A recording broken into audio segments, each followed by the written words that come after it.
Et maintenant, voici les vedettes de notre spectacle. J'aimerais bien qu'on pose nos armes et qu'on discute. Bon, lui, il va me prendre la tête. Jack, je veux que vous me dessiniez comme une de vos françaises. Non, c'est chouchou, je veux, pas la moche. Zut, rezut et rezut derrière. Ah, je vois, monsieur se fout de moi. Monsieur fait d'ironie. Mais où est-ce que vous vous croyez, merde? Au cirque? Ça, c'est du spectacle. Vous aimez le cinéma, nous non plus. Bonjour et bonsoir à toutes et à tous. Ils peuvent connecter leur longue queue poilue à d'autres organismes pour arriver à des extases hallucinatoires. Je parle évidemment des navis, non pas de nos chroniqueurs autour de cette table, quoique en ce milieu d'hiver, ils ne sont pas loin du teint vert des habitants lacustres de Pandora. Pour le reste, je les laisserai vous dire eux-mêmes ce qu'ils font avec leurs poils. Bref, nous allons parler de l'événement cinématographique de la fin 2022, la sortie d'Avatar, la voix de l'eau de James Cameron. Et bonne résolution oblige, nous allons également nous projeter dans l'année 2023 pour vous parler de ces films qui nous font déjà frétiller les rétines. Parce que le cinéma, c'est la vie et c'est pour ça qu'on est là. Et le plus beau dans tout ça, c'est que tout ce que vous allez entendre est réalisé sans trucage.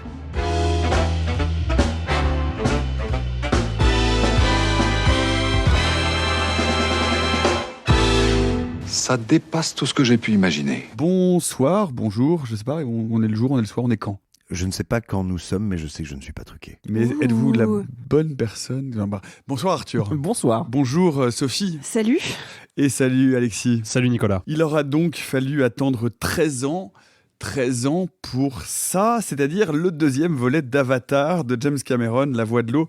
C'est sorti le 14 décembre sur les écrans français où l'on retrouve Jake Sully et sa chère et tendre Neytiri qui se sont reproduits comme des petits pains. Eux et leurs 4 enfants sont malheureusement traqués par la némésis de Jake, le colonel Miles Quaritch qui, n'est pas mort et de retour dans la peau d'un avatar.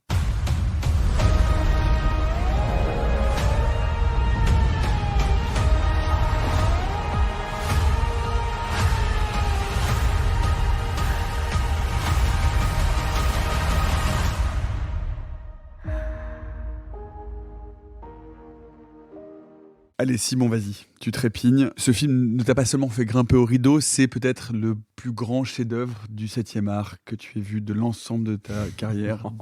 Alors, non, pas du 7e art. Moi, ce qui m'a sidéré, du 3e. Je m'attendais à faire face à un morceau de cinéma qui se veuille une proposition puissante, d'autant plus puissante que le cinéma de divertissement américain est dans un état de déréliction qui est un petit peu comparable à la bête somme, soit après un passage des All Blacks, soit après la Première Guerre mondiale, c'est-à-dire pas grand-chose. Et en fait, non, je salue nos amis de Saint-Valery-sur-Somme et du Crotoy qui sont à l'écoute et qui vivent dans une très très belle baie par ailleurs. Et ce n'est pas ce à quoi je fais face. Je fais face à une forme de cinéma qui va peut-être très au-delà de notre conception traditionnelle du cinéma, en cela que on est face à une telle révolution de la grammaire, de la conception de la narration et de comment elle s'incarne, que moi, elle met à bas beaucoup de mes outils analytiques habituels. C'est la raison pour laquelle je n'ai pas mis dans mon top 5 de l'année Avatar 2. Non pas qu'il ne puisse pas y entrer, je pense que j'ai encore besoin de 4, 5 ou 6 visionnages pour pouvoir exactement situer le film. Tout à l'heure, on échangeait avant d'enregistrer avec Alexis et il me disait c'est quasiment du cinéma transhumaniste. Effectivement, je pense que c'est un cinéma qui propose à notre œil de voir et d'apprendre à voir via un organe externe surpuissant.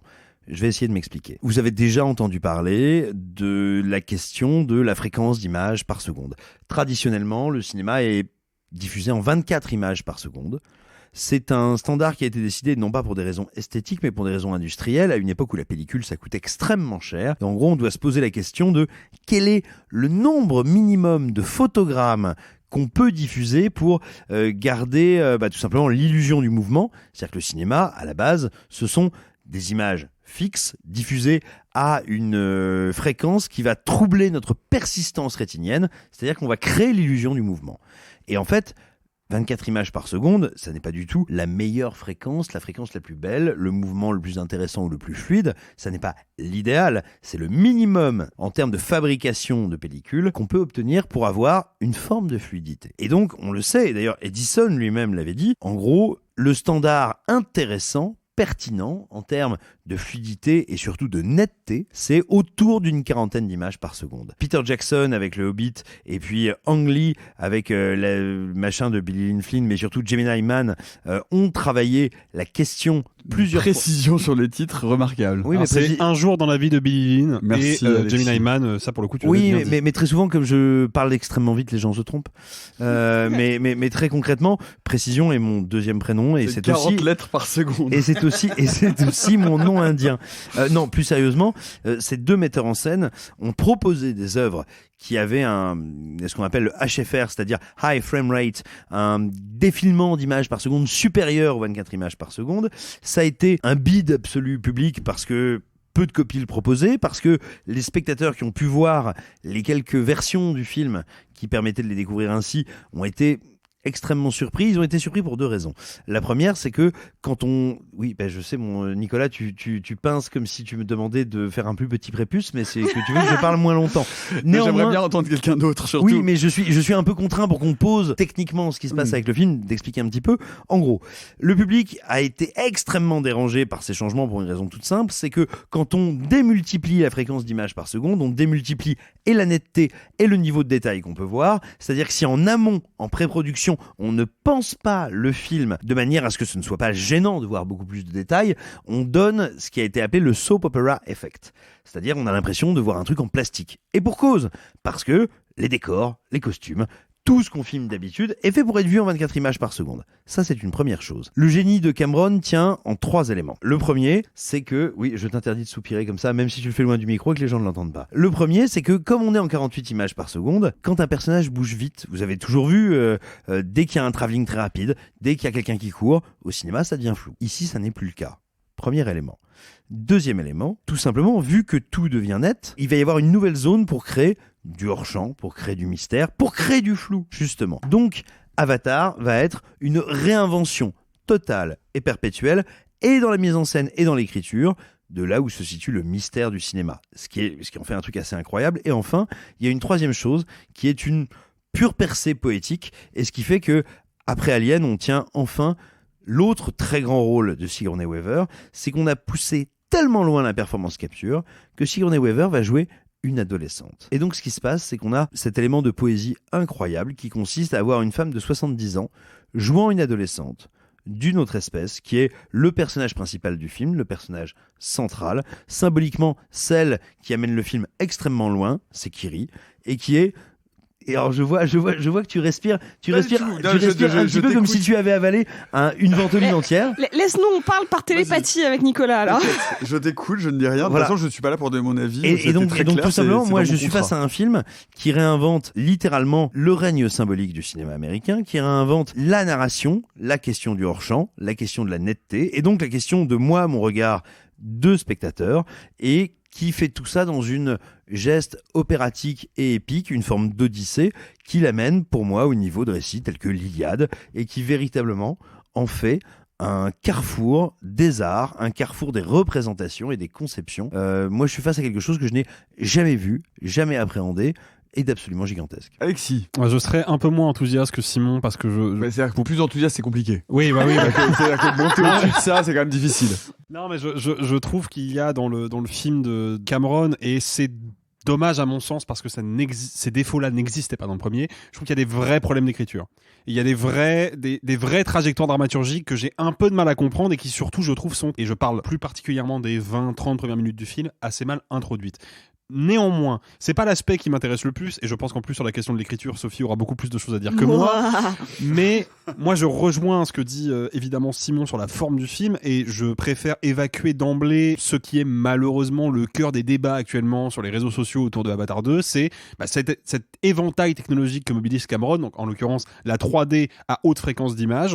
Est-ce que c'est beau ou est-ce que c'est laid ? Moi, je trouve que cet argument-là, fondamentalement, n'a pas de sens, parce que la question qu'il faut se poser tout de suite quand on est confronté à ce genre de technologie, et c'était déjà le cas avec Ang Lee, c'est est-ce que ça sert le propos du film ou pas ? Si ça ne le sert pas, de fait, c'est juste une bande démo technique de 3h10 et ça n'a aucun intérêt autre que l'aspect technique. Si en revanche, ça sert le propos du film, là, dans ce cas-là, ça veut dire qu'on est, effectivement, d'un point de vue strictement factuel, face à une révolution du médium cinématographique, et pour moi, c'est le cas. J'en tiens pour exemple un élément parmi d'autres que la technologie mobilisée par Cameron va mettre en valeur. La planète Pandora est traversée, et ça on le sait depuis le premier film, par une force vitale, une énergie un peu mystique, un peu insaisissable, que les Na'vi ont placée comme épicentre de leur spiritualité, qui est donc leur divinité, Eywa.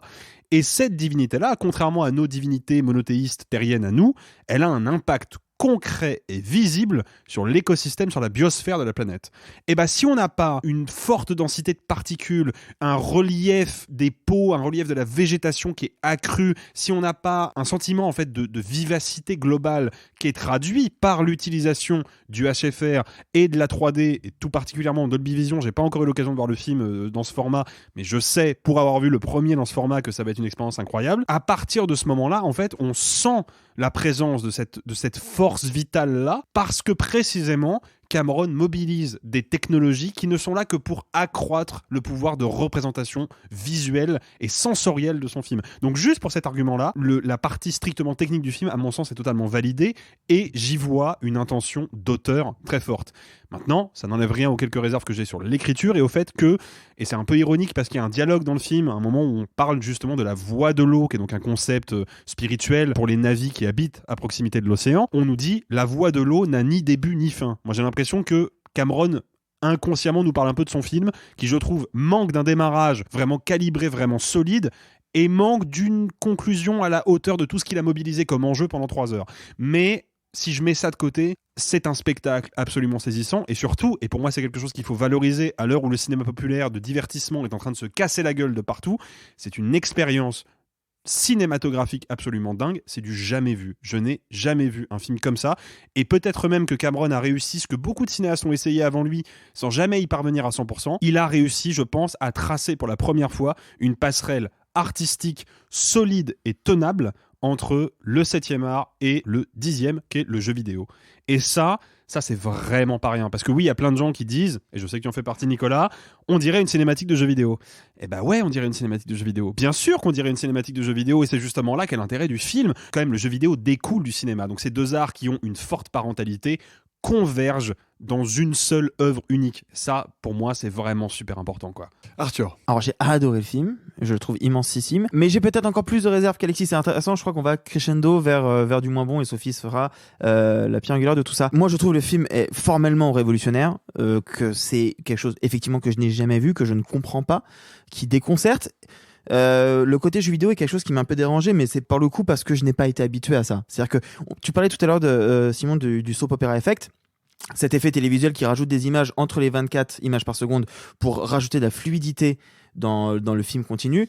C'est ça, le soap opera effect. Alors, pas exactement. En fait, le soap opera effect, c'est, je le dis très rapidement, en gros, comme on a plus d'images, on a plus de netteté, et en fait, traditionnellement, les accessoires, les décors, les couleurs qu'on utilise pour faire du cinéma sont faits pas pour ce niveau de netteté, sont faits, on les refaut. Si vous allez sur un tournage, que ce soit de série ou de film, etc., ce que vous allez voir, les décors, on les refaut. Mais une caméra qui filme avec ses capacités de 24 images par seconde ne va pas capturer du faux. L'idée, c'est de dire, oui, quand on augmente la quantité d'images par seconde, tout d'un coup, le décor ressemble à un décor. Bon, en tout cas, tout ça pour dire que c'est un effet qui est très télévisuel, et quand on voit des images purement numériques avec cet effet-là, forcément, ça rappelle le jeu vidéo. C'est pas ça qui m'a forcément dérangé. Dans la technique, moi, ce qui m'a plus dérangé, c'est que je n'ai jamais vraiment saisi pourquoi d'un seul coup Cameron passait du 24 à du 48 images par seconde. En fait, il alterne toutes les 30 secondes à 2 minutes, et je ne comprends jamais vraiment pourquoi, sachant qu'en plus, quand c'est sous l'eau, je trouve ça d'une fluidité assez exemplaire, mais quand c'est sur Terre, je trouve que ça fait très faux, et je comprends le propos de ça, mais par contre, pourquoi toutes les 30 secondes ça change, je ne sais pas. Donc ça me déconcerte. Par rapport à l'écriture, moi, il y a un propos que je trouve très beau, c'est que le premier Avatar nous proposait un monde, une mythologie, un univers, une faune, une flore, et que là, il se dit, je vais refaire la même chose. C'est-à-dire qu'on est obligé de voyager, d'aller à un autre endroit de Pandora, je vais vous présenter une nouvelle faune, une nouvelle flore, un nouvel univers. Et ça, je trouve ça assez remarquable, sachant que je n'avais pas vu le premier Avatar en 3D, donc je n'avais que des suppositions de ce que pouvait être en 2009, cette révolution-là.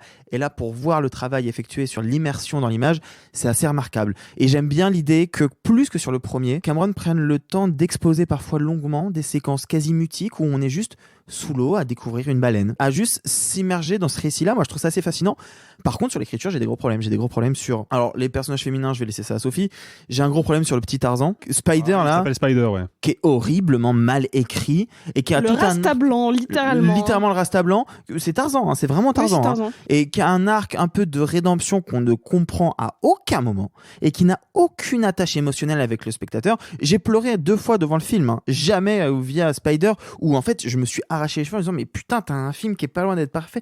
Pourquoi t'as écrit ce personnage comme ça? Donc voilà, je suis un peu la Suisse entre deux camps. Je trouve le film est quand même vraiment remarquable et important. Je sais pas si ça veut dire quelque chose d'un film important, mais pour moi ce film l'est. Il n'est pas parfait. Et c'est dommage parce qu'il est quand même tellement impressionnant sur plein d'aspects qu'il l'aurait pu l'être.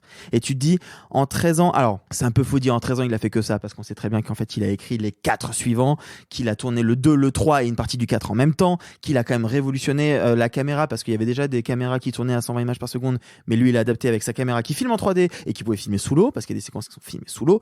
Bref, ça a pris du temps, je le comprends, et je trouve ça objectivement superbe.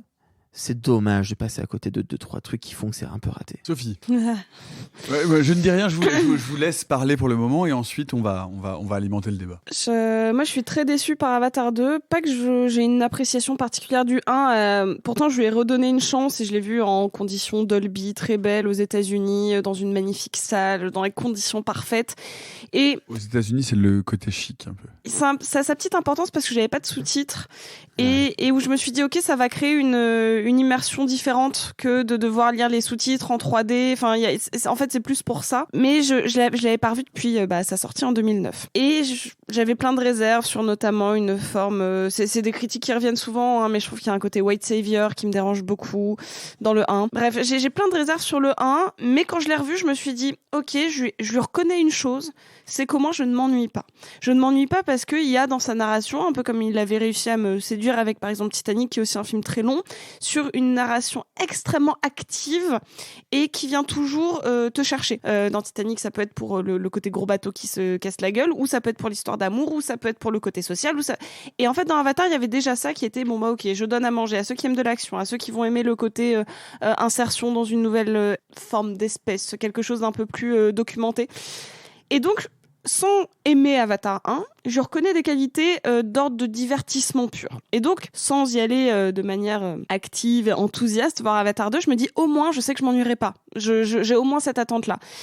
Malheureusement, ça n'a pas été le cas. Je trouve que le film est fondamentalement beaucoup trop long et c'est un peu gênant. Et surtout, moi, j'ai un gros souci, c'est que Avatar 1, pour moi, même si je trouve que les personnages féminins sont assez caricaturaux parce que ils ont ce côté grande pleureuse qui me gêne beaucoup, elles sont un peu hystérisées.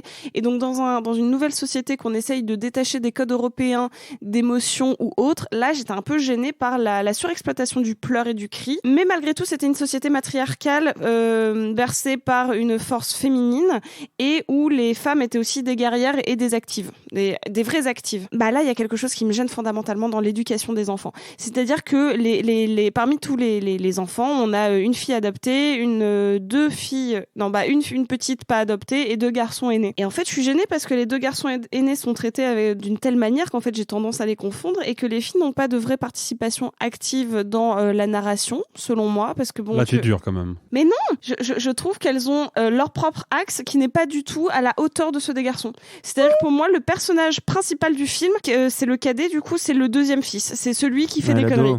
C'est l'ado. C'est pas celui qui correspond au schéma patriarcal. Et surtout... Et pour cause. Non, mais... Moi, ce qui me gêne, c'est que Neytiri, qui était quand même une putain de guerrière, là, aujourd'hui, elle n'est plus caractérisée comme une maman. Justement. Bien sûr que si, Simon. En fait, c'est que quasiment tous les personnages féminins importants soit sont enceintes, soit mères. Et je trouve qu'en fait, il a reproduit un schéma hétéronormé, caricatural, et où tout repose sur la filiation. Il y a les garçons, ils veulent être comme papa, ils veulent être des guerriers, ok. Donc et des soldats par ailleurs. Et des soldats par ailleurs. Ensuite, on a celle qui est adoptée, qui ne peut se poser la question que de la maternité biologique, et donc rejeter complètement la cellule familiale différente pour revenir à la filiation. Et pareil pour, on va l'appeler le petit Tarzan. Ça me va, petit Tarzan. Le petit Tarzan qui, pareil, ne peut peut pas accepter une famille autre qui pourrait être dysfonctionnelle pour lui pour aller retourner encore vers un lien filial extrêmement classique et archétypal. Ça, pour le coup, il lutte contre. Mais c'est mal fait, mais il lutte contre. C'est quand même très très mal écrit. C'est quand même très mal écrit. Et j'ai beaucoup de mal parce que je trouve que les axes sont clichés et surtout extrêmement empreints de... On a voulu se détacher de toute forme de projection de société moderne pour revenir à quelque chose un peu plus nature ou tribu un petit peu différente. Et en fait, je trouve qu'on est dans la reproduction de schémas clichés où on ne peut se projeter que par notre propre référentiel blanc qui me gêne énormément. Alors, il y a plusieurs choses qui se collisionnent dans ce que vous dites. C'est-à-dire que ce que j'entends de Simon, d'Alexis, même d'une certaine partie d'Arthur, c'est quelque chose dans la transformation du rapport à l'image, c'est-à-dire de la technologie. Et de ce que j'entends de chez Sophie, c'est les thématiques abordées. Et on parle assez peu, et c'est une critique qui est faite généralement au film, d'un scénario un peu faible. C'est-à-dire un scénario qui est reproductif un peu du premier, qui n'apporte pas beaucoup de nouveautés, beaucoup d'innovations, et qui reprend à peu près les mêmes enjeux en les transposant de la forêt à la mer. Moi, ce sur quoi j'aimerais vous entendre, et parce que c'est moi, je pense, quelque chose qui a été compliqué pour moi pendant la production, parce que j'aime pas énormément le film, c'est que je ne sais pas ce que je regarde.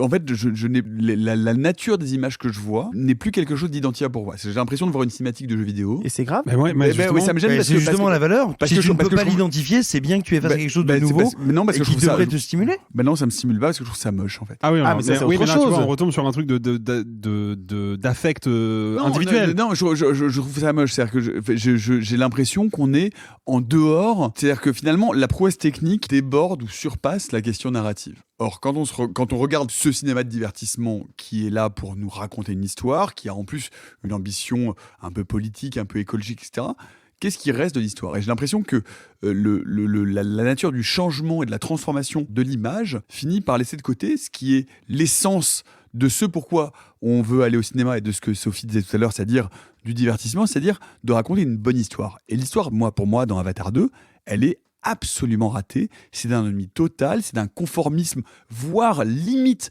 relativement conservateur dans la façon dont c'est dépeint. Et donc, voilà, je trouve qu'il y a un dissensus, ou en tout cas une vraie question sur ce qu'est la nature de cette image-là par rapport à ce que ce réalisateur veut nous raconter. Je laisserai Simon t'attaquer sur plein d'aspects de ce que tu viens de dire. Moi, il y a juste un truc qui me saute aux yeux.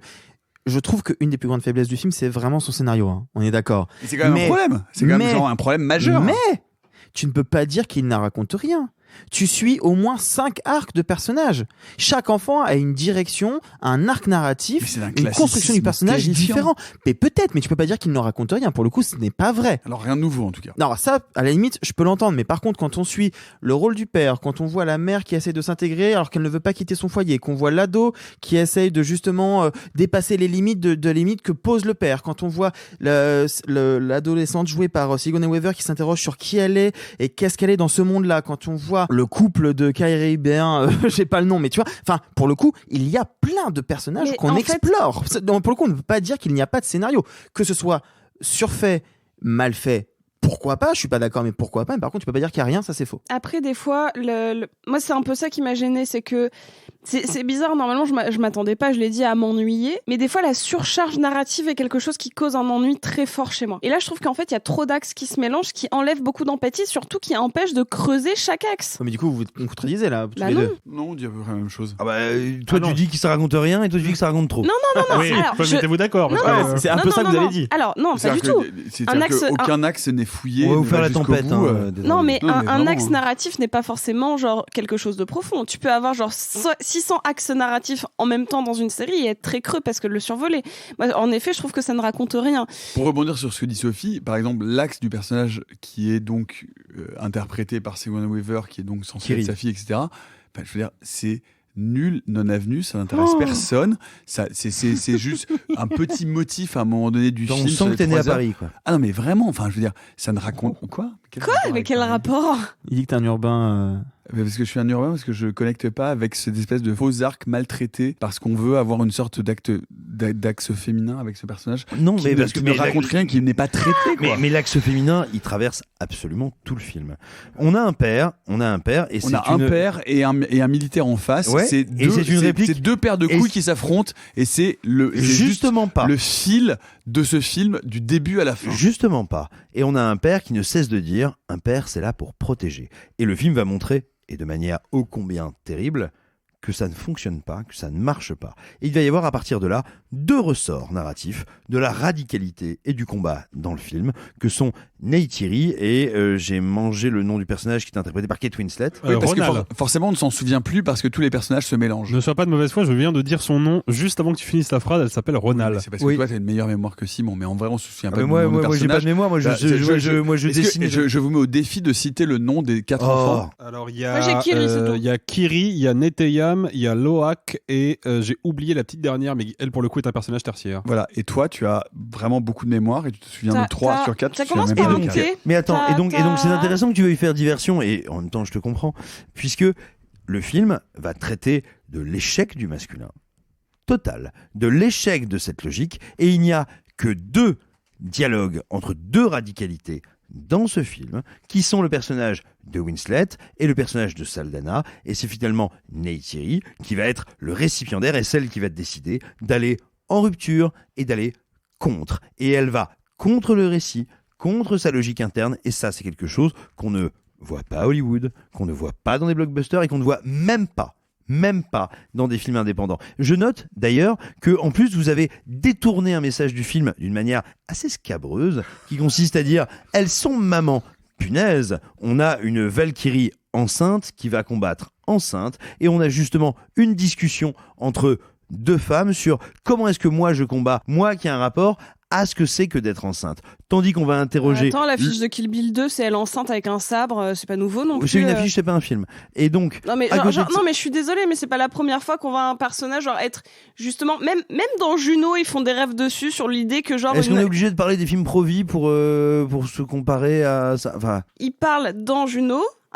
genre de l'idée de l'héroïne qui est décuplée parce qu'elle est enceinte, genre, et pas de Juno, genre dans des BD ou dans autre chose, genre c'est pas nouveau, genre c'est pas la première fois. Je dis ça parce que justement le film te montre qu'elle est limitée et que c'est Neytiri qui va être une vraie combattante, une vraie rebelle, et que justement mais tu viens de te contredire. Pas du tout. Je te dis que à la fois on pose cette question-là, on représente cette forme de combattante et de femme et de guerrière, et que justement on n'est pas dans un espèce de discours simpliste qui voudrait que on mette en avant cette femme enceinte et oh là là c'est super beau. La grande radicalité viendra de Neytiri qui se rebelle contre tout, envers et contre tout. Moi, malgré l'amour que je porte à ce film, je peux pas te suivre sur ce chemin-là, Simon. Déjà parce que moi j'ai un problème, mais qui date pas d'hier, avec James Cameron, qui est que précisément, dès lors qu'il essaye de développer une féminité émancipée, qui est un sujet qu'il travaille depuis très longtemps, il va forcément tomber dans un travers ou un autre. Le premier étant écrire des personnages masculins, en tout cas au caractère masculin, pour ensuite les faire interpréter par des femmes, exemple Sarah Connor dans Terminator 2, soit il va tomber dans l'autre travers qui est de ramener la femme à la caractérisation la plus évidente de la féminité dans notre société, qu'est la maternité. Ou l'amour dans Titanic, enfin tu vois, genre le côté mariage. Titanic c'est vraiment à part et c'est vraiment une écriture de femme, bref. Bon. J'adore Titanic. Non mais moi je suis désolé, mais pour moi Titanic est arrangé, même si c'est moins évident, est arrangé dans la même case que Sarah Connor dans Terminator 2, parce que qu'est-ce que au-delà de l'amour que Kate Winslet porte à ce personnage, et qui est pas un amour qui est pas un amour corrélé à des questions sociales, qui justement est un amour complètement décorrélé de ces questions sociales. Elle tombe like your French girl. Non mais elle tombe amoureuse de lui parce qu'elle tombe amoureuse de lui, fin de l'histoire. Mais qu'est-ce qui motive l'émancipation de ce personnage au-delà de l'amour? C'est qu'elle voit dans la liberté de ce mec-là, qui est certes un prolétaire mais avant tout un homme, donc un indépendant dans la société du début du XXe siècle, elle voit dans ce personnage masculin quelque chose qu'elle peut pas avoir. Donc on a un personnage féminin qui fantasme un attribut masculin. Dans Avatar 2, pour moi, il n'y a il y a à nouveau ces deux caractérisations qui, moi, sont des caractérisations qui me fatiguent. C'est que d'un côté, on a effectivement les personnages de Neytiri et de Ronald qui sont des personnages qui m'intéressent, pour qui j'ai de l'empathie, mais qui sont malgré tout caractérisés avant toute chose par leur position de mère et de matriarche. Et on a le personnage d'Eddie Falco qui est un personnage masculin interprété par une actrice. C'est encore et toujours les mêmes problèmes de l'écriture de Cameron qui ressurgissent. Donc là-dessus, je peux pas te suivre. Et moi, je rajouterais juste par rapport à ce qu'a dit Simon un truc qui est que même si je pourrais souscrire ce que tu dis parce que j'y avais pas vraiment songé comme ça et je trouve ça extrêmement intéressant, le problème c'est qu'il y a un truc qui s'appelle les interviews dans lesquelles les cinéastes parlent de leurs œuvres. Et James Cameron, mais non. Bah si. Et James Cameron a dit en interview qu'il était extrêmement fier d'avoir fait un personnage d'une femme enceinte badass et qu'il était le premier à l'avoir fait. Et du coup, il a dit que le dernier Terminator était bien. Donc voilà, les interviews, c'est de la merde. Comme son film. Non mais alors quand même. Non mais excusez-moi, je vois tout à fait ce que tu veux dire, mais pour poser une sorte de maître étalon sur ce que vous êtes en train de dire, le test de Bechdel, en fait, c'est simple. Je veux dire, non mais en vrai, je veux dire, il n'y a pas un seul personnage féminin dans ce film qui ait une trajectoire autonome. Tous les personnages féminins, enfin déjà non pas d'arcs principaux, puisque l'arc principal c'est encore une fois Jake Sully contre son ennemi qui est à peu près le même qu'avant, et donc ça va vraiment... Ah bah non, justement. Ah bah si, c'est le même, puisqu'il a juste changé de... Enfin, en vrai, alors, tu veux que je te provoque vraiment ? Moi, non mais ce qui est rigolo, c'est que vraiment. Moi quand je vois le colonel machin, parce que je me souviens même plus de son nom. Quaritch. Voilà, ça peut te dire à quel point ça m'a intéressé. Revenir dans un avatar, ça me fait exactement le même effet que dans le dernier Star Wars quand il ressuscite l'empereur. La même chose. Allez hop, dans l'introduction, on y va et on te remet le gros méchant. Alors je vais qui dire était mort mais qui revient. Alors je vais dire un truc. C'est la même chose. Je vais dire un truc. Il m'a vraiment provoqué, mais Dieu sait qu'il n'est pas dur. Non, ça marche pas. Non, ça marche pas. Non, moi je te trouve dur quand même. Non, mais on n'invente pas de nouvel antagonisme. Mais on recrée on assume le titre du film. On est dans cette logique hindoue de la réincarnation et dans l'avatar. Et dans qu'est-ce que c'est qu'un être humain qui se l'hindou pour les nuls, Simon. Enfin, je veux dire, ça suffit quand même. Moi, je suis nul. C'est j'aime comme bien l'écologie pour les nuls. Enfin, franchement, c'est exactement la décalque du scénario du premier refait dans l'eau. Non, ça pour le coup, c'est pas vrai. Excusez-moi. Mais non, il y a j'ai dit des... que je donnais pas mon avis. Il y a des cétacés, mi-baleine, quel peut bien être ton avis d'ailleurs sur ce film? Avec 4 yeux, c'est super original. Non, pour le coup, il y a un truc qu'on peut pas reprocher au film. Là, tu l'as fait plusieurs fois que tu le dis. Moi, ça me fait tiquer. C'est pas un copier-coller du premier. Ah, loin de là. Ah, vraiment pas. Loin de là. Non, mais j'entends toutes les critiques qu'on peut émettre là-dessus, mais par contre, c'est vraiment pas la même chose. Il y a quand même entre le premier et le deuxième film, et c'est pour moi la différence la plus notable entre les deux scénarios. Il y a un changement de focalisation. C'est-à-dire que fondamentalement, même si Jake Sully et Neytiri sont très présents dans l'histoire, et je pense qu'on sera à peu près tous d'accord là-dessus pour le dire. Neytiri est quasiment pas présente. Elle n'arrive qu'à la fin pour sa scène d'action. Elle n'a pas aucun lien et aucun poids dans l'enjeu dramatique. Elle n'a pas d'implication dramaturgique. Je suis d'accord avec vous. Il n'empêche que sur 3h12 de film, elle est à l'écran pendant 2 heures, donc elle est quand même très présente. Oui, mais elle est un la pur question motif. n'est pas là. Elle n'a pas d'enjeu, elle n'a pas d'arc narratif, et c'est un personnage féminin. C'est important, Alexis. Quelle est la focalisation? Quel est le point de focalisation d'Avatar premier du nom? C'est un être humain, Jake Sully, qui va, symboliquement parlant, et c'est un peu lourdeau peut-être, moi en l'occurrence je trouve ça plutôt intelligent, c'est un garant, un représentant d'une force coloniale qui va se débarrasser de son identité pour justement se débarrasser de son héritage colonial. Oui, mais ça c'est passionnant. Oui, mais et c'est ce qui fait la valeur du premier. Mais ça c'est le point de focalisation. Mais là c'est totalement perdu. Laisse-moi finir. C'est le point de focalisation du premier. Le deuxième te dit, le point de focalisation, c'est les enfants. Donc déjà, il se débarrasse de Jake Sully. Parce qu'en vérité, Jake Sully, il a une importance de héros de film d'action. Mais il ne fait pas avancer l'intrigue. C'est même le contraire, il la ralentit en permanence. C'est un film mascu total. C'est un film mascu d'un mec qui veut lutter contre un autre mec et qui ne parle que de famille et qui ne parle que de ses 2 enfants, plutôt de ses garçons, parce que les filles, on en a globalement rien à foutre, et qui leur dit yes sir, et avec lesquels il a un rapport militaire. Enfin, vous vous rendez pas compte que ce film est un film réac total du début à la fin, quoi. Et comment ça peut être un film mascu alors que ça te dit qu'il a tort, qu'il provoque la mort de certains membres de sa famille, et que il est montré comme justement la part humaine en lui et la part humaine mortifère, destructrice, et qui doit être détruite. Mais heureusement que genre le film vient le racheter en disant que le racheter, le détruire. Non, le racheter, c'est-à-dire que la scène de fin, genre justement où on le voit bébé et tout ça, et où il reparle, genre en fait, quand il repart dans ces espèces d'anémones de mer lumineuse, genre en fait finalement c'était sa destinée de revenir là. Il parle justement du fait qu'il y a un cycle et que genre il était fait pour partir là et pour avoir cette destinée là. Genre je l'ai vu ce matin, hein, tu vois, genre au moment où il est dans cette espèce de champ, il dit que de toute manière sa destinée, du coup, vu qu'il y a quelque chose d'un peu animiste, un peu primaire, de dire que genre son cycle s'arrêtait là, tu vois. Donc du coup, lui se dédouane de par cette force naturelle au-dessus. Et genre, la maman est derrière. Hein. Et la maman est derrière. Et vraiment, il y a un truc qui me choque, c'est que même cette petite Kiri qui pourrait être super intéressante, bah en fait, son arc narratif à elle n'est même pas assez important pour son père. C'est-à-dire que c'est la seule qui est, entre guillemets, ok, elle a son arc narratif à elle toute seule, mais en soi, il est tellement peu traité par rapport à celui des garçons. Elle va sauver les femmes, les hommes se sauvent tout seuls. Pardon, si tu peux dire ça, Sophie, c'est parce que effectivement, son arc narratif n'a pas d'intérêt pour Jack Sully, mais il en a pour James Cameron puisqu'il le filme.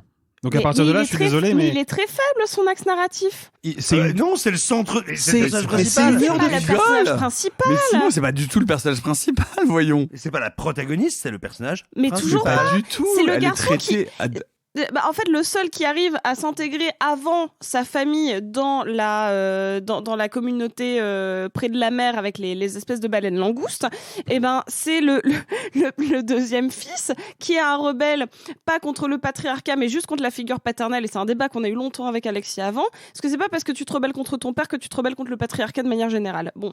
Et ce garçon-là, vu qu'il arrive à communier avec ces baleines langoustes, en fait, c'est lui le principal, parce qu'en fait, il arrive à être plus intelligent que sa famille et à comprendre aussi la notion d'outcast, qui pourrait être un truc super intéressant, sauf que de toute manière, à la fin, James Cameron, ses axes narratifs, il en a plus rien à foutre. Tout ce qu'il veut faire, c'est faire couler un bateau, parce qu'apparemment, entre Abyss, Titanic et celui-là, sa passion, c'est faire couler des trucs. Genre, littéralement, ce que j'ai retenu, c'est que ça, il sait super bien le faire. Tu vois. Eh ben, ça promet ce podcast. Hein. On n'a dit pas de spoiler, mais si évidemment vous avez vu Titanic ou Abyss, vous allez avoir un petit sentiment de déjà vu. Dire que Titanic, le bateau, il coule, c'est pas un spoiler. Allez, voilà, Avatar, La Voix de l'eau de James Cameron, chef-d'œuvre absolu du 7e art, ou trop longue cinématique de jeux vidéo scénarisée par un enfant attardé, à vous de juger. Et n'hésitez pas à nous dire ce que vous en pensez dans les commentaires. Je suis désolé, c'est assourdissant. Suivant. Le passé, c'est bien et c'était mieux avant, comme chacun sait. Le présent, c'est top, même si on aimerait avoir un peu plus de temps pour dormir. Et le futur, alors, le futur de tous les espoirs, de toutes les promesses que nous réserve 2023 dans les salles obscures et sur les écrans. Nos chroniqueurs et nos chroniqueuses éreintés par cette année qui s'achève vous parlent de leurs attentes. Mais pour commencer, est-ce que ça va être bien 2023 ? Qu'est-ce que vous l'attendez ? Comment est-ce qu'on peut sortir du marasme qu'a été cette reprise de 2022, notamment post-pandémie ? Un mot là-dessus. Qui veut commencer ? Alexis ? En allant voir Avatar 2 peut-être. Évidemment, je blague, mais je pense qu'il y a quelques films cette année, évidemment, et c'est un peu le problème, un problème dont on n'arrive pas à se dépêtrer suffisamment, mais je pense qu'il y a quelques grosses productions qui vont sortir cette année et qui ont, à mon sens, le potentiel de faire revenir des gens dans les salles. Après, c'est toujours la grande question. Est-ce qu'un film de divertissement qui fait revenir les gens dans les salles va réussir à les faire revenir sur la durée ? Jusqu'à présent, ça s'est jamais vraiment vérifié. Je vois pas pourquoi ça se vérifierait maintenant. Mais il y a quand même, dans le calendrier des sorties, des films qui peuvent avoir générer un vrai attrait populaire et qui sont en plus, j'imagine qu'on en reparlera, des films qui ont à mon avis, des vraies qualités cinématographiques à défendre, quoi. Arthur. Par rapport au fait de revenir en salle suite à un succès, c'est intéressant de regarder que le plus gros succès en France cette année, c'est Top Gun, qui a 6,5 millions, hein, c'est 3 millions de plus que le numéro 2. Est-ce que le succès de Top Gun va pas avoir un impact sur le succès de Mission Impossible ? Parce que, objectivement, les gens sont venus pour Tom Cruise, pour voir les cascades, pour voir un truc impressionnant. Ce que promet être Mission Impossible, ça peut avoir un impact. Top Gun aussi, c'est-à-dire que pour voir une franchise qui est reprise 30 ans après. Alors oui, mais Mission Impossible, c'est aussi que des cartons. Les derniers ont quand même plutôt bien marché en salle. Oui, mais il y a une logique différente, c'est-à-dire que Top Gun, c'est reprendre une franchise des années 80 et donc la remettre au goût du jour avec le même acteur, alors que Mission Impossible, c'est une franchise qui ne s'est jamais interrompue depuis les années 90, donc on n'est pas tout à fait dans la même logique. Dans tous les cas, en dehors de Mission Impossible, il y a d'autres suites de films qui ont été des cartons en France aussi, donc ça peut avoir un impact. Les gens voudront sans doute revenir en salle pour voir Dune 2, voudront sans doute revenir en salle pour voir la suite de Spider-Man en animation, voudront sans doute revenir en salle pour voir des trucs comme ça. Et puis même côté français, on sait que c'est des gros enjeux, mais le Astérix, les Trois Mousquetaires, ce sont des choses qui peuvent attirer le spectateur plus que la production de 2022 qui était quand même un sacré cru. Après, il y a un truc à prendre en considération, c'est qu'encore une fois, les plateformes se multiplient, les habitudes demeurent les mêmes que depuis le premier confinement, à savoir les gens restent de plus facilement devant leur écran que devant une salle de cinéma. On a vu à Paris récemment l'ouverture d'un cinéma premium qui propose des séances très chères pour une expérience soi-disant différente alors que c'est juste un siège qui s'allonge. Et quelle habitude ça va changer? Qu'est-ce que ça va provoquer? Je ne sais pas, mais en réalité, 2023 peut être une année vraiment différente en termes de purs chiffres et de pure industrie que 2022. Simon? Qu'il y ait des films, j'ai envie de dire, individuellement, spécifiquement, qui soient capables d'attirer beaucoup de public. J'en doute pas, et j'aurais pas tu vois, la curiosité ou la prétention d'essayer de dire tiens, plutôt celui-ci, plutôt celui-là. Ça me paraît un constat logique. En fait, ça ne me semble pas être le sujet. C'est-à-dire que, rappelez-vous, depuis Tenet, à chaque fois qu'il y a un film événement, on se repose la question, est-ce que ce film va redonner envie? On se l'est posé pour Tenet, on se l'est posé pour d'autres, on s'est dit, oh là là, Spider-Man No Way Home, oh là là, vraiment, là, d'un coup, ça y est, c'est reparti. Oh, tel film-là, ça y est, c'est reparti. En réalité, je pense deux choses. Premièrement, aucun film n'a le pouvoir de réactiver la fréquentation des salles. Il y a des films qui ont la capacité d'amener des spectateurs. En revanche, ce qu'on constate, c'est bien qu'il y a une habitude qui s'est perdue. Un film ne peut pas refonder une habitude. Et typiquement, Top Gun, sans parler du tout de la qualité du film, ça n'est pas une critique, ne peut pas refonder une habitude. Et d'ailleurs, il ne l'a pas refondée. Par conséquent, et j'en reviens à quelque chose que j'ai dit il y a quelques heures autour de cette table, la vraie question demeure, comment arrivons-nous à faire savoir aux gens que des films existent? Moi, ce qui me fascine, et on voit, mais vraiment, et on voit ça des dizaines de fois dans l'année, depuis la fin du confinement et du confinement des salles, on voit des films dont on peut dire, tu vois, en essayant d'être, tu vois, un peu, en prenant un peu de recul, en se disant que, tiens, telle ou telle production ont une capacité à être des films grand public, ou en tout cas à public large, des films qui sont capables d'attirer les gens, dont les thèmes sont très faciles à, on va dire, à transmettre, qui ne sont pas des œuvres inaccessibles. Et ben, ce qu'on remarque, c'est que les gens ne savent pas que ces films sortent en salle. Nous sommes dans un pays où les gens ne savent pas ce qui sort en salle. Tant qu'on n'aura pas trouvé, craqué le moyen pour, en France, faire savoir au public quels sont les films à l'écran, il n'y aura pas de réponse positive à l'avenir du cinéma en salle. Moi, j'ai un exemple très concret de ce que vient de dire Simon. J'ai vu en projection presse, alors à l'heure où on enregistre le podcast, il y a quelques semaines, il y a quelques jours, on va dire, Babylone, le nouveau film de Damien Chazelle. Je l'ai mis sur ma story Instagram et j'ai eu plusieurs réponses de certaines de personnes qui me suivent, qui se disent très cinéphiles, qui m'ont écrit en disant putain, je savais même pas que Chazelle faisait un nouveau film. Je suis trop fan, j'adore tous ses films, je savais pas qu'il faisait un nouveau film. Alors que pour moi, journaliste ciné qui suit l'actualité de très près, c'est un événement ce film. Donc non, on ne sait pas parler des films qui sortent, sachant que Babylone sort le 18 janvier. Donc c'est vraiment là. Et qu'on parle d'un film avec Brad Pitt, Margot Robbie, c'est un budget énorme, qui se voudrait un immense film à Oscar, et littéralement, les gens ne savent pas que ce film existe. Pas qu'il sort à cette date-là, qu'il existe. C'est dingue. Sophie. Je pense que les gens ont perdu l'habitude d'aller en salle, tu l'as très bien dit Simon, et je pense que je suis complètement d'accord avec toi, il n'y a aucun gros film qui peut rameuter. C'est-à-dire, genre, il peut rameuter à un instant T, mais après, en fait, les gens perdent l'habitude. Ce qui manque, c'est cette idée de tiens, en fait, le cinéma, c'est une activité sympa que je peux faire pour, entre guillemets, pas trop cher et surtout d'une œuvre, enfin, genre, de manière diversifiée. Je m'en suis rendu compte, pareil, expérience personnelle. Ma grand-mère, pour ses 85 ans, a eu une carte pâtée. Et en fait, du coup, ça la rend curieuse. Cette possibilité d'avoir le choix, de se dire, bah tiens, dans mon cinéma, je vais aller voir le film avec Gad Elmaleh, elle allait voir Chronique d'une liaison passagère, elle va voir les films qu'elle regarde sur Var Matin et qui lui inspirent quelque chose. Parce qu'en fait, juste le fait d'avoir et de posséder une carte qui l'empêche de se dire, bon bah ok, il va falloir que je mette 17 € pour aller voir ce film, quoi que ce soit, juste ça, cette petite carte lui a redonné le goût d'aller au cinéma parce que ça devient une activité facile. Et j'ai l'impression qu'on a perdu ce côté, genre, tiens, ça peut être une activité d'un mardi soir, d'un dimanche soir, d'une pause déj, enfin peu importe. Et je crois qu'en fait Netflix ou les plateformes en fait ont juste remplacé ce côté de tiens, ça c'est encore plus facile. Et je pense qu'en fait il faudrait redonner ce goût de la facilité du cinéma et pas que de l'expérience exceptionnelle. Il y a un truc à prendre en considération, même si c'est mineur entre guillemets par rapport au score d'avant Covid et au score d'avant plateforme. Il y a eu en 2022 des films qui ont eu des scores plutôt honnêtes grâce à un bouche à oreille solide. Je pense à La Nuit du 12, je pense à Asbestas, on en a parlé quand on parlait des tops et flops. Donc il y a encore une curiosité qui est possible à atteindre via un excellent bouche à oreille ou la presse, je ne sais pas. Pour moi, c'est plus le bouche à oreille que la presse, mais voilà. Il est encore possible d'aller piquer cette curiosité avec des films qui sont en fait des propositions assez singulières. Simon, pour conclure. Alors, c'est pas tellement une conclusion, mais c'est peut-être un sujet qu'on abordera après, je ne sais pas. Il me semble qu'en fait, il va falloir qu'on réfléchisse et vraiment à très très brève échéance en France, non pas à la fin de la salle de cinéma, parce que, et je l'ai déjà dit, je suis très attaché à la salle de cinéma, mais à un moment, il va falloir qu'on regarde un petit peu le réel et combien il vient toquer à la fenêtre de la salle de projection. C'est-à-dire que si une proportion croissante et de plus en plus importante des spectateurs veulent et désirent voir les films chez eux, que ce soit sur leur téléphone, sur leur ordi, sur leur vidéo proche ou sur leur super télé, en fait, nous n'avons pas vocation à décider comment les gens regardent les films. Et donc, nous allons devoir trouver des courroies de financement et des manières de faire exister le cinéma français sans se dire « nous sacralisons la salle et nous allons amener tout le monde en salle » quand personne ne veut y aller. Et encore une fois, moi, mon médium privilégié du cinéma, c'est la salle. La question n'est pas là.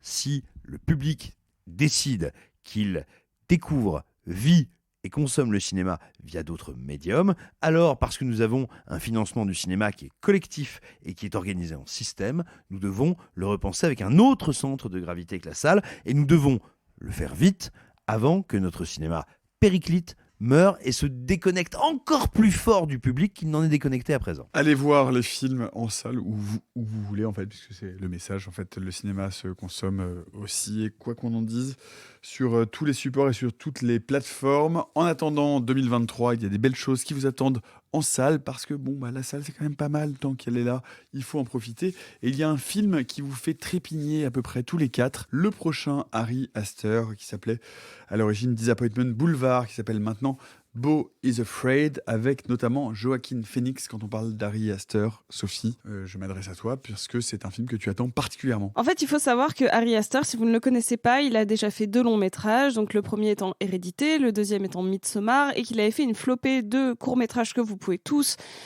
découvrir sur internet parce qu'ils sont en accès gratuit, notamment The Weird Thing About the Johnson, si je dis pas de bêtises. Absolument. Qui est sans doute l'un des courts métrages les plus glaçants et les plus brillants que j'ai pu voir de ma vie. Et ça fait quelques années que Ari Aster et un de ses compères, Robert Eggers, dont on a parlé notamment pour The Northman, en fait, ils ont quasiment le même âge. Réalisateur de The Witch aussi, de The Lighthouse. Lighthouse. De The Witch, de The Lighthouse et de The Northman. Et en fait, les deux sortent quasiment un film chacun la même année. Ils ont le même nombre de films à leur actif. Et là, Robert Eggers a sorti The Northman et Ari Aster n'a pas encore sorti le sien. Donc là, on est en train de voir qui va gagner à la bagarre. Et c'est un peu intéressant de voir leur progression dans un sous-genre qui s'appelle Elevated Horror et dont les deux se revendiquent un peu les porte-paroles. Là, Ari Aster nous promet un film très long. Il a jamais menti sur le fait que le film ferait potentiellement plus de 3 heures et que, à mon avis, ce serait tout aussi sombre que Midsommar ou Hérédité. Est-ce que ce sera de l'horreur pure ? Est-ce qu'il ira dans quelque chose de plus folklorique, de plus intime ? On ne sait pas. Est-ce qu'il va faire comme son compère et aller dans un style un peu radicalement différent pour aller plus vers une esthétique de studio ? On ne sait pas. Il a laissé un mystère quasi total. Tout ce qu'on sait, c'est que le film est terminé depuis un moment et on se demande juste dans quel festival il va aller. On n'a pas de pitch. Moi, je vise Venise. Je sais pas pourquoi, je le sens pas très Cannes. Ça fait tard Venise, non ? Ça fait tard, c'est l'année prochaine, mais on n'a pas de pitch du tout pour le moment. Rien. Non. Si ce n'est un poster où on voit un Joaquin Phoenix qui a été rajeuni numériquement très jeune. Ouais. Et puis des photos de tournage où il n'est pas du tout rajeuni, où il n'est pas du tout numérique et où ça n'a pas l'air d'aller fort. C'est ça. Tout ce qu'on sait, c'est que je fais souvent une comparaison. C'est pour moi, Ari Aster, c'est le Woody Allen de l'horreur. C'est-à-dire que c'est le stéréotype de l'intello juif new-yorkais qui va très très très très très très mal et qui paye très très très très cher son psy et qui fait des films pour aller mieux. Sauf que Woody Allen, on rigole, c'est un petit peu léger. Ari Aster, on a envie de se tirer une balle et de lui demander comment ça va. Et puis on sait qu'il y aura Denis Ménochet et ça fait toujours plaisir. Mais oui. Denis Ménochet. Et puis la rencontre Joaquin Phoenix de Denis Ça va être Ménochet. incroyable. Ah ouais. Non pas individuellement, mais mais en termes de physicalité, il y a un truc qui Il va y joue. va y avoir du monstrueux au sens Ari Aster style, c'est-à-dire genre du monstrueux humain, tordu, weird. Alors moi, Simon, c'est une de tes grandes attentes aussi. Alors moi, c'est une de mes grandes curiosités, tout simplement parce que je suis pas très sensible au concept et on va dire à la définition de elevated horror, qu'on pourrait appeler l'horreur d'auteur. Mais je te dirais, il me semble que c'est un concept pour moi qui s'est totalement écroulé ces dernières années. C'est-à-dire que Robert Eggers, pour moi, c'est un petit peu comme une bouillotte percée remplie de pipi, quoi. C'est pas terrible. Non, Simon. Argument invalide. Et pourtant, t'aimes bien les bouillottes avec le pipi normalement, non? Eh ben oui, mais pas au cinéma. Et t'aimes The Witch, non? Oui, mais justement, je trouve The Witch merveilleux. Je trouve que ces deux films suivants sont d'un embarras sans nom. Mais à l'inverse, justement, s'il y a bien un seul et unique metteur en scène qui me paraît à la hauteur de cette appellation très snobinarde et qui me semble très problématique de la elevated horror, et ben c'est bien lui. Et du coup, quand bien même pour moi Midsommar est un film qui est un petit peu trop référentiel, je le trouve brillantissime et passionnant. Et surtout, je considère que Hérédité, pour moi, est le seul film qui est à la hauteur de Ne vous retournez pas et de L'Exorciste. Voilà, on est là-dedans. On est dans, dans ce type de grandeur de Nicolas Rugg. Ouais. Et pour moi, il joue véritablement dans cette cour-là. Il travaille ses principes-là de mise en scène et il est là-dedans. Et vraiment, je considère qu'Hérédité est un chef-d'œuvre absolu. Un peu comme Annabelle 3, que t'aimes vraiment beaucoup. Oui, mais moins que la soupe aux chouilles. Bref, on attend beaucoup Beau is Afraid de Ari Aster et nous parlons devant, nous pouvons vous le dire, un magnifique poster, une affiche de Midsommar dans l'endroit où nous enregistrons un autre film qui est très attendu et que l'un d'entre vous a déjà eu la chance de voir. C'est le prochain Spielberg, The Fabelmans, et tu l'as vu, Alexis? Ouais, j'ai eu la chance de le voir dans, je crois, la première projection de presse organisée à Paris. Et puis les a sur toutes laquelle, faites. Si j'avais le temps, crois-moi que je l'aurais fait.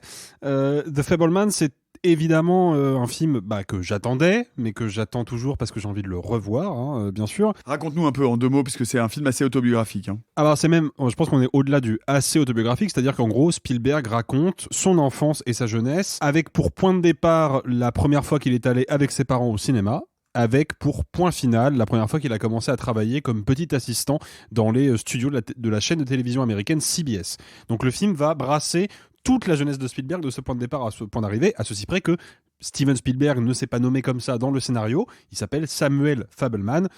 Fabelman, l'homme fable, Spielberg, la montagne de jeu, enfin le parallèle est assez évident, même si je ne l'avais pas capté au premier abord, je dois le reconnaître, tellement c'était évident. Ce qui en fait est intéressant avec The Fabelmans, c'est que moi j'ai vécu le film comme une expérience vraiment bouleversante, tout simplement parce que, et j'aurai l'occasion au moment de sa sortie d'en reparler, mais moi ça fait longtemps que je m'intéresse au cinéma de Spielberg, depuis que je suis gamin, et ça fait bien depuis le début de mes études de cinéma, donc il y a quand même, pas loin de 10 ans, la vache. Aïe. C'est vraiment une vieille personne. Ouais.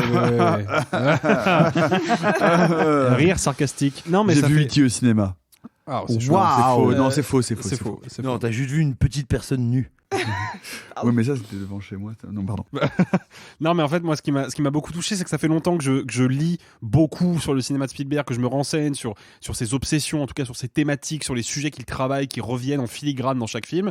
Et là, j'ai vraiment le sentiment que Spielberg, évidemment, comme toujours, est un cinéaste très inclusif, qui s'adresse à un public large et qui fait des films qui sont très faciles d'accès, qui, attention, n'en restent pas moins complexes et souvent virtuoses, mais qui sont des films très faciles d'accès. Mais j'ai l'impression que pour la première fois, au-delà du grand public, il s'adresse d'abord aux gens qui suivent son cinéma depuis longtemps. Et moi, j'ai eu l'impression, et ça m'a ému aux larmes, que le cinéaste venait me taper dans le dos pour me dire tout ce que tu as vu dans mes films, tout ce que tu as spéculé sur moi, t'avais raison et je te le prouve maintenant. Quoi. C'est-à-dire que ce serait un film plus intimiste, parce que je pense que c'est le Spielberg film a beaucoup parlé de lui dans sa filmographie, mais de manière toujours assez allégorique. C'est le film un peu. C'est le film le plus intimiste qu'il ait jamais réalisé, pour la bonne et simple raison que c'est la première fois qu'il parle de sa vie, quoi.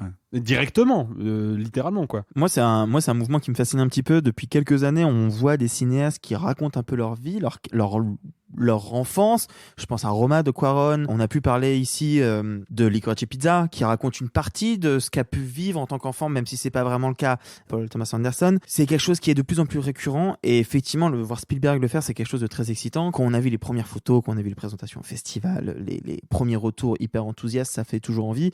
Et puis moi, le fait qu'il y ait Seth Rogen qui joue dans un film de Spielberg, c'est quelque chose qui m'enchante. Et qui est absolument époustouflant. Ça m'étonne pas. Non, mais Spielberg est un directeur d'acteur exceptionnel et il le prouve une fois de plus, quoi. Enfin, moi, je trouve Paul Dano, Michelle Williams et Seth Rogen, mais absolument dingue, quoi. Simon, à mon sens, il n'est pas insensible au cinéma Spielberg non plus. Surtout Là- Indiana Jones 4. Fils de pute. Votre art Ne de la parle pas de litote, ma mère comme ça, s'il te plaît. votre art de la litote vous honore.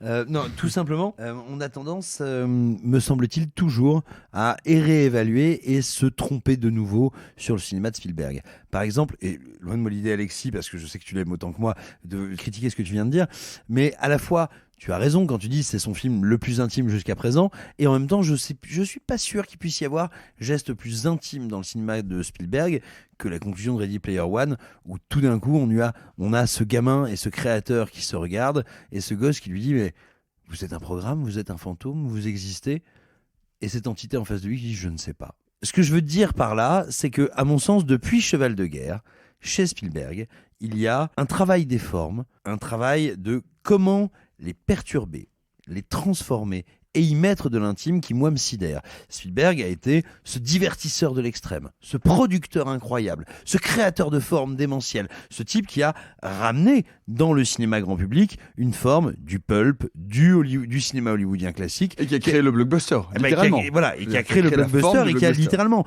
tué, voire assassiné le nouvel Hollywood. Eh bien, néanmoins, à côté de ça, depuis Cheval de guerre, il y a cet homme qui, moi, à chaque film, m'agace parce que j'ai l'impression qu'il est en train de s'ensuquer dans une forme ancienne et un peu vieillotte, et qui, à chaque fois, me sidère par la modernité, l'intelligence et l'intimité qu'il met dans ses récits. Ça fait maintenant 10 ans que tous les films de Spielberg me laissent à genoux, et d'ailleurs je suis extrêmement frappé de constater que beaucoup de gens qui l'avaient un petit peu réhabilité au début des années 2000 sont actuellement très perturbés par l'intertextualité, par la richesse thématique et la richesse de mise en scène de ces 5-6 derniers films. Et justement, pour moi, The Fabelmans, je n'ai qu'une seule certitude. Moi, contrairement à toi, je ne l'ai pas vu, je le précise pour ceux qui nous écoutent. Je pense que je vais être infiniment surpris. C'est ce que je sais. C'est ce que je sais du Pont des Espions, c'est ce que je sais de Lincoln, c'est ce que je sais de Ready Player One, c'est ce que je sais de West Side Story, évidemment, qui est quand même le tour de force de dire, 36-15, bonjour les amis, je vais niquer West Side Story. Et il l'a fait et sans les mains. C'est dit avec tellement d'élégance. Je suis pas complètement d'accord sur ça. Non, mais ce que je veux dire, c'est que ce sont à chaque fois de vraies propositions, de faux classiques. C'est un cinéaste qui fait semblant de vieillir et qui ne cesse, moi, de me sidérer à chaque proposition. Non, mais l'un des projets, après j'arrêterai de parler de Spielberg, c'est promis, mais l'un des films les plus expérimentaux et les plus casse-gueule de Spielberg artistiquement, c'est Lincoln. Alors que pourtant, vu de l'extérieur, c'est le projet le plus académique et le moins alléchant de sa filmographie. Et quand tu te confrontes au film, tu te demandes juste comment il a réussi à le mener à terme, quoi, parce qu'il y a un geste artistique complètement dingue là-dedans. Moi, j'aimerais. Tu parles d'Abraham Lincoln, chasseur de vampires, évidemment. I know, I'm a vampire hunter, fellow Americans. Oh mon Dieu. Et il le fait très très bien. C'est lui qui a été casté pour le doublage en biélorusse. Sophie. En fait, j'allais juste dire que j'étais d'accord avec Simon sur la fin de Ready Player One, même si pour moi, en fait, ça fait écho à la quasi-intégralité d'intelligence artificielle. Et ce qui est très joli avec Spielberg, c'est toujours l'intertextualité de ses films et le rapport à la famille. Encore une fois, moi, je fais partie de ces personnes qui ont complètement délaissé le cinéma a priori plus sérieux de Spielberg de ces dernières années. Je m'y suis remise vraiment avec Pentagon Papers et Ready Player One, mais c'est vrai que ceux d'avant, je les ai délaissés. Je suis restée vers l'enfance. Et en fait, là où j'ai l'impression que son cinéma devenait adulte comme moi et que ça m'intéressait du coup moins, en fait peut-être que non, peut-être que la part d'enfance que moi je sauverai toujours, mon film Spielbergien, c'est Hook, parce que j'ai grandi avec. La meilleure bande originale de John Williams, ça fermez vos gueules, niquez-vous. Du coup, en fait, ce côté sparkles d'enfance, en fait. non, mais parce que moi j'étais plus âgé, donc Hook, moi c'est ouais, mais moi c'était ma VHS d'enfance, tu vois, donc du coup, et dans mes attentes, en plus. On a oublié de dire que la bande originale d'Avatar est vraiment épouvantable, pardon. Elle est vraiment atroce. Précisons qu'elle est centrée sur le thème du personnage féminin. Pour dire à quel point il est traité comme de la merde, du coup. C'est vraiment ça. Ne relançons pas cette discussion, s'il vous plaît. On a encore plein de trucs à traiter. Allez, The Fabelmans, on va passer rapidement, on va faire un tour de table sur ce que vous attendez, vous, en dehors du Ari Aster et du Spielberg. Je vais commencer par ma gauche avec Alexis. 2-3 pistes, une piste, ce que tu veux, mais qu'est-ce qui t'excite sur cette année 2023 qui s'ouvre ? Je m'étais promis d'essayer de ne pas parler que de cinéma américain. Sauf que moi, il y a Tom Cruise qui revient, donc je peux pas ne pas en parler en fait, parce que faut quand même. Fanzouz. Non mais faut quand même rappeler qu'un des Mission événements. Impossible. Non mais un des événements l'espace. de cinéma les plus commentés et qui a eu le plus d'impact de l'année 2022. Non, c'est pas celui-là qui est dans l'espace, ouais. D'accord. C'est celui de Doug Liman qui n'est pas encore tourné. Bref, l'un des événements de cinéma de l'année 2022, ça a été le premier trailer de Mission Impossible 7, qui a littéralement lessivé tous les fans de films d'action, parce que c'est un trailer qui ne raconte rien, ne dévoile quasiment rien de l'intrigue du film, mais qui est bourré à ras-bord de scènes d'action.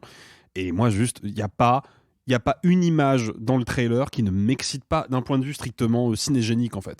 Et pour moi, le talent de Tom Cruise, il est là. C'est que Tom Cruise a compris depuis longtemps que par ses aptitudes de cascadeur, par ses aptitudes d'athlète, parce que c'est un athlète pluridisciplinaire, il a compris que cette aptitude-là devait être mise au service d'une seule chose, qui était vraiment le plaisir du grand spectacle cinématographique. Et je pense que Mission Impossible 7 va mettre encore une fois la barre très très haut, et donc moi j'ai très hâte de m'y confronter. Ouais. Est-ce que tu as vu le teaser qui est sorti il y a quelques jours ? Non, je ne l'ai pas vu. C'est un teaser très court. Ils ont fait exprès ces gros bâtards en disant le trailer qui va diffuser avant Avatar 2 aux États-Unis. C'est un teaser de Macquarie, donc le réalisateur, et Tom Cruise en haut d'une espèce de pente où on sait qu'il a fait une grande chute en moto. Il a fait une cassure de moto, ouais. Et c'est filmé au drone et tu les vois eux deux face à un précipice énorme, et c'est en mode expérimentez bientôt le teaser en IMAX. Et rien que ça dure 15 secondes, t'es scotché à ton siège et tu fais putain bande de non, mais bâtards. il a un sens de la communication et de la mise en scène de lui-même qui me dépasse. Il y a un fond quand même chez Tom Cruise, un fond de cynisme et de malhonnêteté intellectuelle qui est un peu crado, qui pue un peu. Mais il faut quand même reconnaître que si on prend pour simple critère la construction de la star par elle-même, Tom Cruise est un exemple unique dans l'histoire du cinéma. Je pense qu'aucun acteur n'a mieux compris les règles du star system hollywoodien que lui, quoi. Rappelons, le mec a 60 ans. Non mais c'est-à-dire que le mec a 60 ans. Non, il a pas d'âge. Non mais moi je suis désolé pour mon père s'il m'écoute, mais de savoir qu'il y a, je crois, 4 ans d'écart entre mon père et Tom Cruise, ça me dépasse, quoi.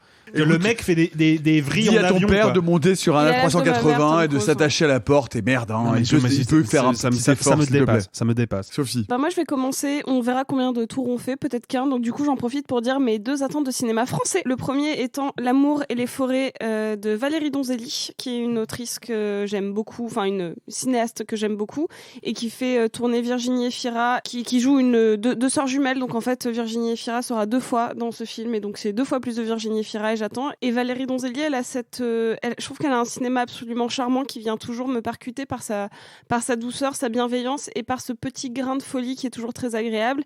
Et surtout, il y a aussi Le Livre des Solutions, qui est le nouveau film de Michel Gondry, sachant qu'il n'avait pas fait de film depuis Microbe et Gasoil, donc ça commençait à dater.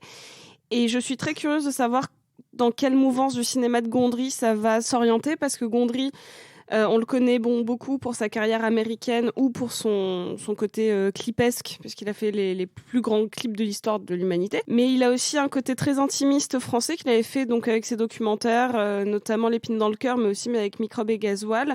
Et je veux savoir s'il va être dans une démarche un peu de studio, comme il l'avait fait avec sa tentative un petit peu ratée d'adaptation de Boris Vian, ou si au contraire il va aller dans quelque chose d'un peu farfelu qui va toucher à la technique et à l'audace cinématographique un peu... Moi, j'aime bien, c'est le côté crafty, genre bricolage carton-pâte. Et donc, j'attends parce que je ne sais rien du film. Je sais juste qu'il y a Pierre Ninet et ça faisait longtemps qu'il n'avait pas eu un aussi gros casting depuis l'adaptation de L'Écume des jours. Pour répondre juste aux 2 points que vient de dire Sophie, premièrement, le Donzelli, c'est intéressant que tu dises que c'est de la douceur.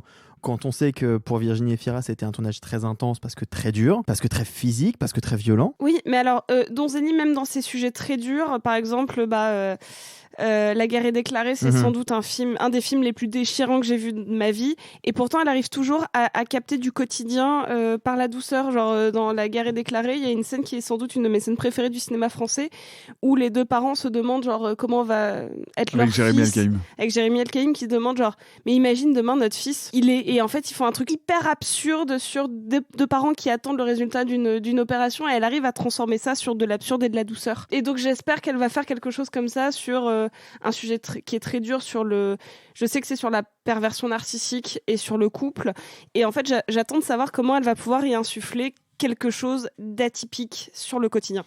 Et pour rebondir à un deuxième point par rapport à ce que vient de dire Sophie, Pierre Ninet a expliqué en interview que le Michel Gondry serait un truc à moitié autobiographique de la part de Gondry et très très très intime. Voilà, pour répondre à ce que tu viens de dire. J'ai hâte. Voilà. Moi de mon côté, je voulais Arthur, parler à toi, de... en vrai, j'ai 800 films que j'attends cette année à peu près. Enfin non, peut-être pas, mais voilà. Je voulais citer le nouveau Spider-Man Across the Spider-Verse parce que le premier était vraiment superbe, parce que l'animation, c'est quelque chose qu'il faut mettre en avant. Et même si on sait qu'en 2023, on va encore chialer devant Pixar et on va sans doute chialer devant le dernier Miyazaki, je pense que Spider-Verse a une proposition graphique que je trouve un peu unique. Il y a forcément des choses plus folles, il y a forcément des choses plus impressionnantes, mais moi, ça a été une énorme claque. Et le trailer qui est sorti quelques jours avant que nous enregistre cet épisode m'a foutu une petite baffe. J'ai pas voulu le regarder, j'ai pas pu m'empêcher de regarder des images et je me dis que ça va être un grand film. Et un grand film de 2023 important. Et je voulais parler aussi... Juste préciser deux secondes que le premier épisode, on parle pas des Marvel avec Tom Holland. Non, c'est le film d'animation sorti en 2018, réalisé par Chris Miller et Lord... Non, écrit par eux, mais pas réalisé par eux. Réalisé par Peter Ramsey, Bob Persichetti et Rodney Rothman. Qui était un très beau film d'animation. Graphique. C'est un film immense. C'est un film immense qui va donner un univers graphique à chaque personnage. Là, on sait qu'ils vont encore plus multiplier l'affaire. Enfin, ça a été jusque-là la meilleure exploitation de ce qu'est le multiverse chez Marvel. C'est un grand film et la suite vraiment est une grande attente. Une de mes grandes attentes, c'est également la suite de ce qui fut pour moi le meilleur film de 2021, à savoir Dune 2. J'aime énormément l'histoire, j'aime énormément le casting et surtout le réalisateur. Hâte de voir comment cela va aboutir dans le 2.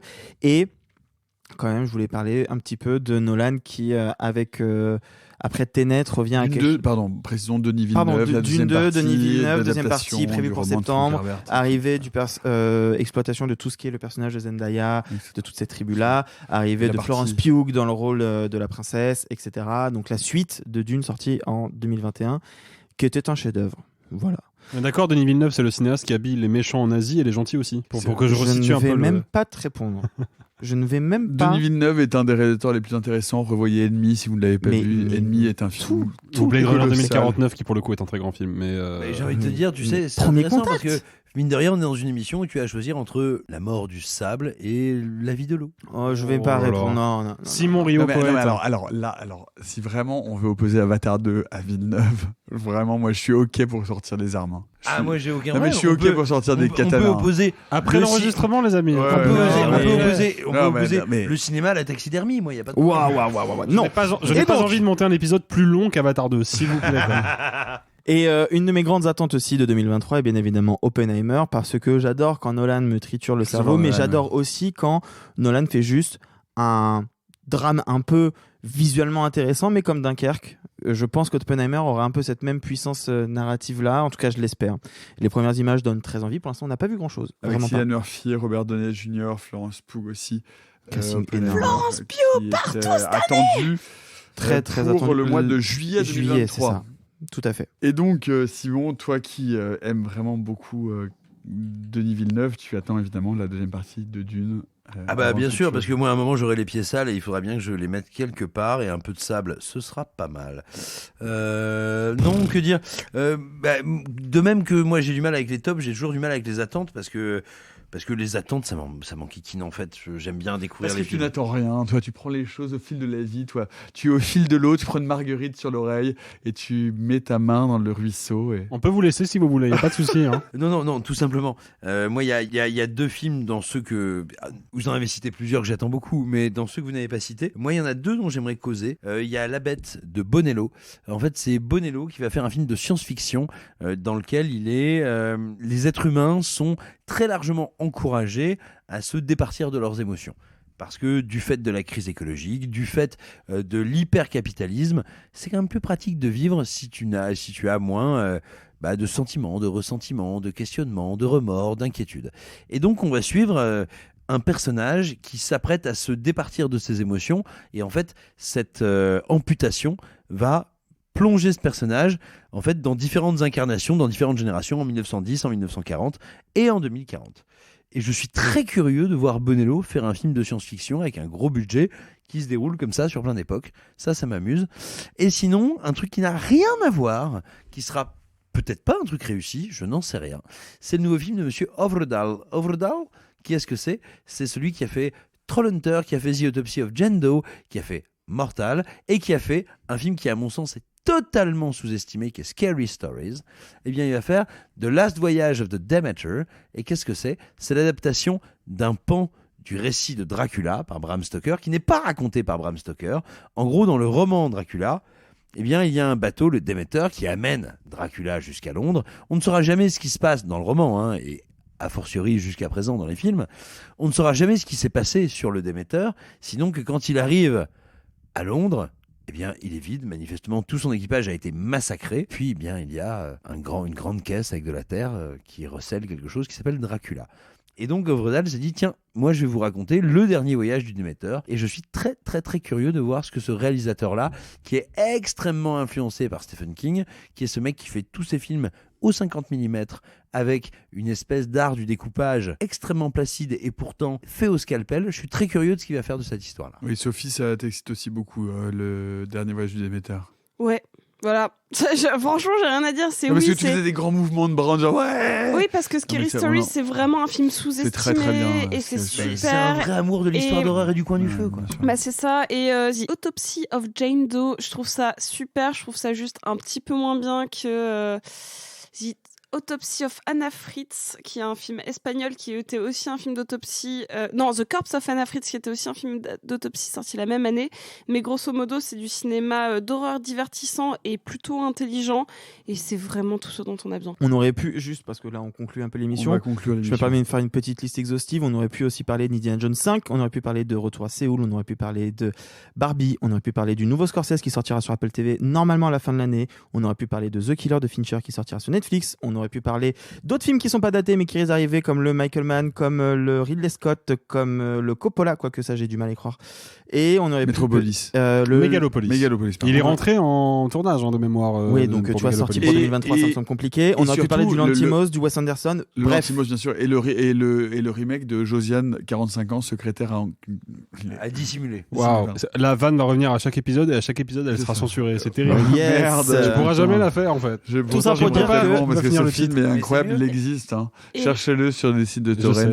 Et The Eternal Daughter de Joanna Hogg. Voilà, en fait, j'allais dire qu'il y avait deux réalisatrices qui se sont fait de plus en plus remarquer, même s'il y en a une qui est plutôt jeune et l'autre qui est plutôt avancée dans sa carrière, mais qui a fait un gros, qui a fait une grosse entrée dans la sphère critique et publique, même si ça reste assez confidentiel, qui est Joanna Hogg avec The Souvenir partie 1 et partie 2, qui est sorti entre l'année dernière et cette année. Si j'ai pas l'année dernière, qui est sorti cette année, en 2022, qui est sorti en 2022, les deux. Et qui sort The Eternal Daughter avec Tilda Swinton. Et en effet, c'est le retour de Greta Gerwig qui vient de sortir, il y a quelques jours, le trailer de sa fameuse adaptation de Barbie.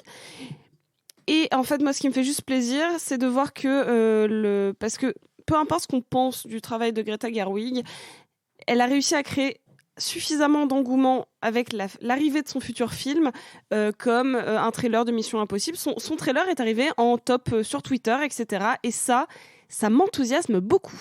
Et juste pour terminer par rapport à Joanna Hogg, je voudrais juste préciser qu'en 2023, pour accompagner The Eternal Daughter, Condor a annoncé qu'ils allaient ressortir ces 3 premiers longs qui sont très peu connus, à savoir Unrelated, Archipelago et Exhibition, qui sont 3 films méconnus et qui sont à voir absolument. Voilà, dites-nous également ce que vous attendez ou ce que vous redoutez le plus pour cette année 2023 dans les commentaires. En tout cas, merci à toutes et à tous de nous avoir écoutés, de nous avoir supportés. On espère que vous étiez bien. En tout cas, je vous promets que personne n'a été blessé pendant le tournage, mais on va pouvoir commencer maintenant. Allez, bye les amis et gloire à Satan. Oh, c'est pas humain, les salauds, ils m'ont épuisé. Au 4e stop, il sera exactement 0h13. Oh la vache! Moi je vais être en retard au lycée! Oh, bah dis donc, t'es bien pressé, toi, ce soir. Ceux qui sont encore vivants, profitez-en pour le rester, allez-vous-en! Arrivederci! E buon viaggio! Messieurs, il n'est de bonne société qui ne se quitte.